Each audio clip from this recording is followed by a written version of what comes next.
আজকে রাতের মতো শেষ।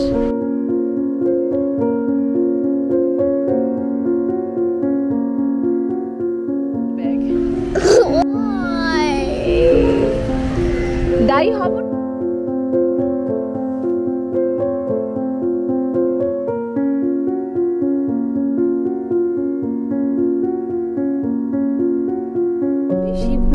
একটু সফট।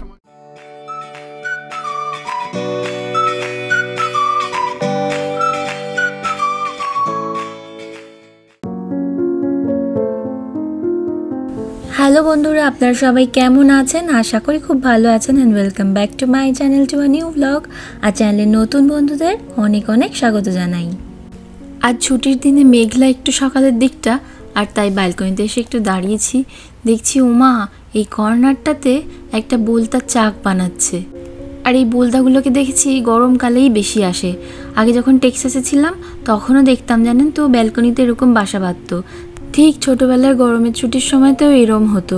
যেই বাড়িতে থাকতাম জানেন তো, সেই বাড়ির কুঁয়োতলায় দুপুর সকলে ঘুমোতো। আর যদি ঘুম চোখে কোনো রকমে উঠতাম, আর যেগুলো ওই আধ শুকনো জল পড়ে থাকতো, বোলতা ওই গরমকালে খেতে আসতো। আর এই বোলতাগুলো আবার ওই রকম হলুদ হলুদ রঙের বোলতা নয়, একটু হলুদ আর একটু লালচে টাইপের, আরও বড় বড় সাইজের হয় বোলতাগুলো। এখানে এসে দেখছি তার বাচ্চাগুলো এখন ঘুরে বেড়াচ্ছে এই বাসাটাতে। মাঝে মাঝেই দ্বীপ বলে ভেঙে দিই, কিন্তু ওই কখনো কখনো আবার ভাঙা হয় না। যাক, এই ঘরে চলে এসেছি। আর রনের কাণ্ড দেখুন, সেই যে বলছিলাম ইলেকট্রিক শার্পনার, ওই নিয়ে চলছে ওর সারাদিন।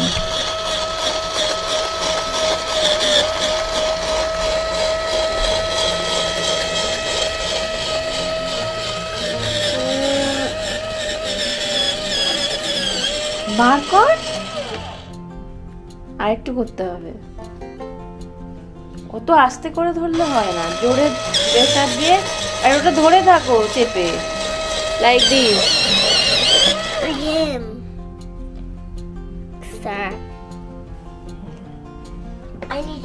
এখন ওর কাজ হচ্ছে গিয়ে সব কটা পেন্সিলকে ছুলে একেবারে রেখে দেবে। সেই কত লিখবে তার তো ঠিক নেই। ছোলার ঠেলায় একদম পৃথিবী অন্ধকার। দেখুন, পেন্সিল ছোলা কলও যে আবার এরকম কারেন্টের হয় এ আমার জানা ছিল না, জানেন তো। ও বলল বলেই ওকে এইরকম জন্মদিনের গিফট দিতে গিয়ে খুঁজে পেলাম। আর অ্যামাজনে দেখলাম যে খুব একটা দামও নয়, ওই $8-10 থেকে শুরু হয়। তারপরে মোটামুটি $20-25 দামি মতো আছে। তো আমরা ওই $8-10 দিয়েই আনিয়েছিলাম, বেশ ভালো। তারপর থেকে জানেন তো আর একটু পেন্সিল ছোলা নিয়ে নোংরা হয় না।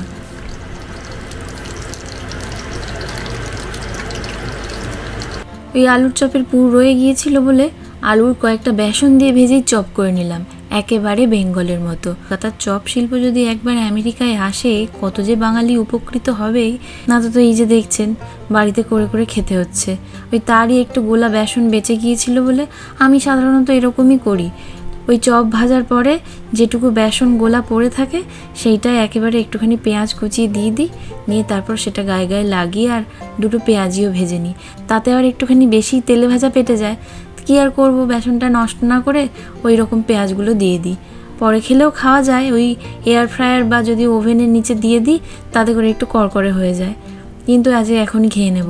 আর তার সঙ্গে এই ছোলাগুলো খেতে যে আমার কি ভালো লাগে জানেন তো। ওইগুলো যখন ওই কানপুরে গিয়েছিলাম পড়তে আর কি, তখন ওই কানপুরেও ওই গরমকালটাতে দেখতাম এগুলো ভীষণ বিক্রি হয়, এরকম ডাল শুদ্ধ ছোলা।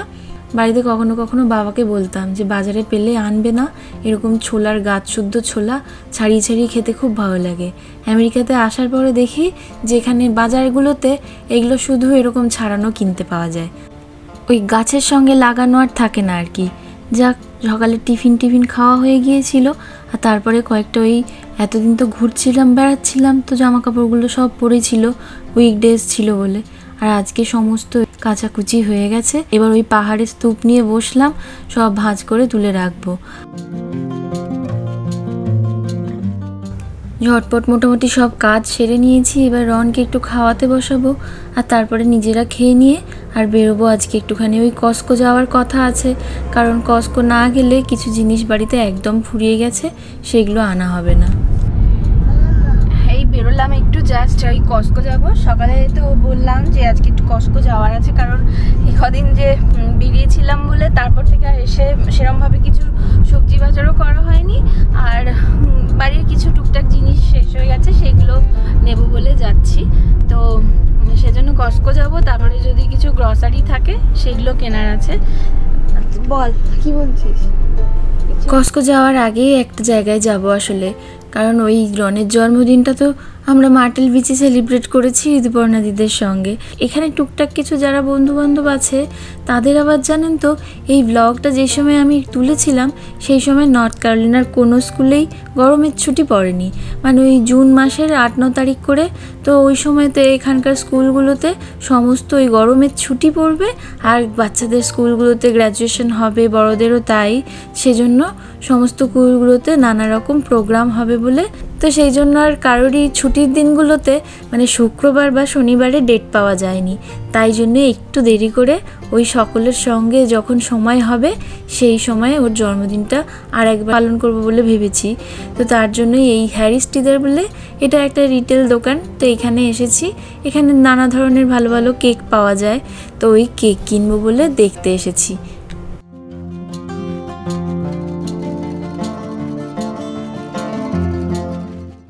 একটা ওই রিটেল শপ আর কি, ওয়ালমার্ট এইসবের মতো। তো এখানে এশিয়ান বার আছে, মানে বার মিন্স এখানে এশিয়ান সব খাবার পাওয়া যায়, তার সঙ্গে আরও মানে রান্না করা খাবার আছে। ওইখানে ওই দিকটাতে রান্না করা খাবার আছে। এই যে এখানে যিনি নিচ্ছেন ইনিও নিচ্ছেন, তার সঙ্গে এখানে প্রচুর কেকস আছে। তো আমরা বেসিক্যালি রনের বার্থডে যে আবার একবার সেলিব্রেট করব, সেজন্য কেকটাই এখানে দেখতে এসেছি। যেহেতু ওর যে কদিন আগে যে বার্থডে সেলিব্রেট করেছিলাম তখন এখান থেকেই কেকটা নিয়ে গিয়েছিল। তো দেখুন এখানে কত কেকের বেশ অপশানস আছে, দেখি এর মধ্যে কোনটা নিই।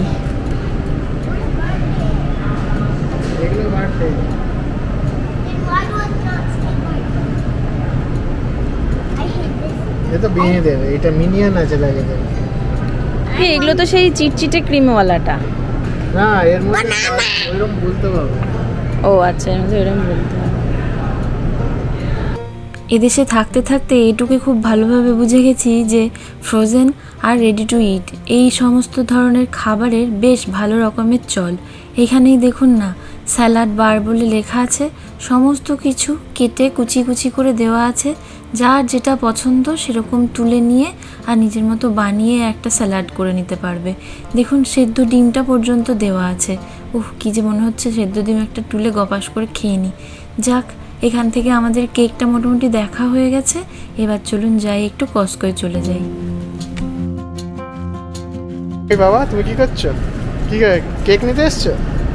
ওটা রেখে দাও, ওটা আবার নেবো আমরা। তুমি কি করছো?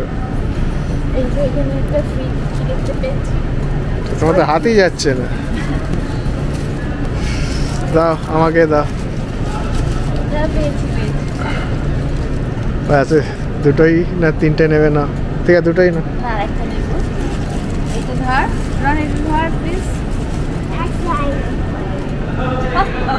কি বলছে? You want one? তো মামা এখন যেখানে কুকি পাচ্ছে নিয়ে নিচ্ছে। এই এতেও হোল ফুডসে অনেকগুলো কুকি ছিল।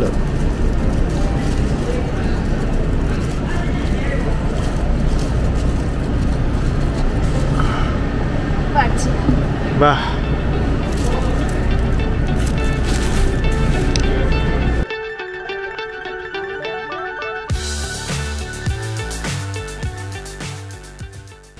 আসলে ওখানে জানেন তো ফ্রি কুকি লেখা ছিল, ওই জন্য ভাবলাম যে রনের জন্য দুটো নিই, ছেলেটা খায়। আর এবার কস্কোয় চলে এসেছি। আর এই দেখুন কি সুন্দর এইরো সব বিছানায় রাখে বালিশের মতো সাজিয়ে গুছিয়ে। ওই যখন বাচ্চা বড় হয়ে যাবে তখন এই সমস্ত কিছু দিয়ে সাজিয়ে গুছিয়ে রাখলে বেশ সুন্দর হয়ে টিকে থাকে। আর না তো এই দেখুন হঠাৎ করে রনের কি অবস্থা, একেবারে কেঁদে কেটে একসা। ওর নাকি হঠাৎ কি কারণে মনে হয়েছে যে যদি মামা পাপা না থাকে তাহলে কি হবে। কাঁদে নাকি? ও মা গো, দেখো কস্কোতে কত কি কিনতে এসেছি, তুমি কান করলে হয় বাবা। পাউরুটিটা তো বেশি নেই। হ্যাঁ কেউ ডাই হবে না, কেউ ডাই হবে না, তুমি কেঁদো না। হ্যাঁ হ্যাঁ they don't get back.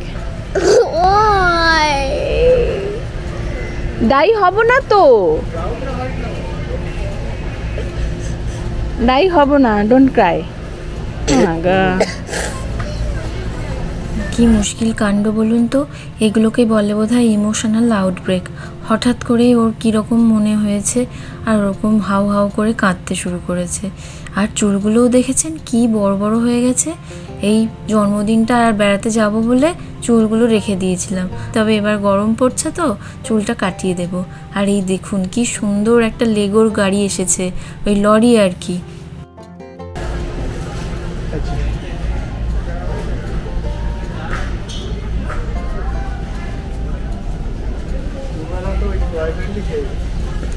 এইটা দেখো সয়াবিনের দুধ, ভাই মাকে দিয়ে কত কি করে বানিয়েছে, সয়াবিন উইথ ভ্যানিলা। এগুলো খুব বাজে খেতে, তখন সেই কিনতাম আমরা। এইটা এমনি কোকোনাট, আর একটা দেখো কোকোনাট, আনসুইটেন্ড কোকোনাট, অর্গানিক।